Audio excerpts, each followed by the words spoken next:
ჩვენ შევისწავლეთ როგორც კერძო სექტორი, ასევე საჯარო სექტორი და დავადგინეთ, რამდენი იურისტი ჭირდება ქვეყანას გრძელვადიან პერსპექტივაში, მათ შორის 5 წლიან პერსპექტივაში განისაზღვრა საჭიროებები. კიდევ ერთხელ, კერძო ორი დამსაქმებელია ხო არსებითად ქვეყანაში, კერძო სექტორი და საჯარო სექტორი.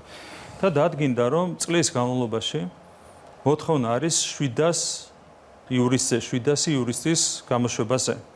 700-ის ზევით ადამიანები ახალგაზრდები არიან არსებითად განწირული იმისათვის, რომ ვერ დასაქმდებიან იურისტებად. მაშინ რატო უნდა გამოუშვა ახალგაზრდები, ხო? მაშინ ან ემიგრაციისთვის უნდა გაწირო, ან იმისთვის, რომ წავა სადღაც სხვაგან იმუშავებს. ახლა რამდენია გვაქვს? ეხლა რა მოცემულობა გვაქვს ჩვენ იურისტების მიმართულებით, ხო? რატომ იყო აუცილებელი ამის გაკეთება და ძალიან დროული და ვიტყოდი დაგვიანებულიც, ხო? საქართველოში გასული 5 წლის სტატისტიკას თუ ავიღებთ, საშუალოდ ირიცხებოდა უნივერსიტეტებში 3600 სტუდენტი იურიდიულ ფაკულტეტებზე. სწავლას აქედან ამთავრებდა 2050 სტუდენტი, ეს ძალზე პრობლემაა. კიდევ ერთხელ რომ საუბრობ ჩვენ კარგი უნივერსიტეტი, ცუდი უნივერსიტეტი, ხარისხი და შემდეგ, ეს თავისთავად ბევრ რამეზე მეტყველებს. და ეს არ არის სოციალური მიზეზით განპირობებული, ხო, მათ შორის ამნისტიების გამოცხადა და შემდეგ.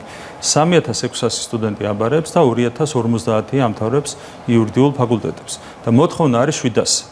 ეს ნიშნავს რას, რომ ჩვენ რო აბარებინებთ 3600 სტუდენტს იურიდიულ ფაკულტეტებზე 3600-დან წარმოიდგინეთ სტატისტიკურად 100-ია პირდაპირ 2900 არის განწირული იმისათვის რომ ვერასდროს ისარგებლებს იურისტის დიპლომით. აქ როგორ შეიძლება არ ჩატარდეს შრომის ბაზრის ანალიზი.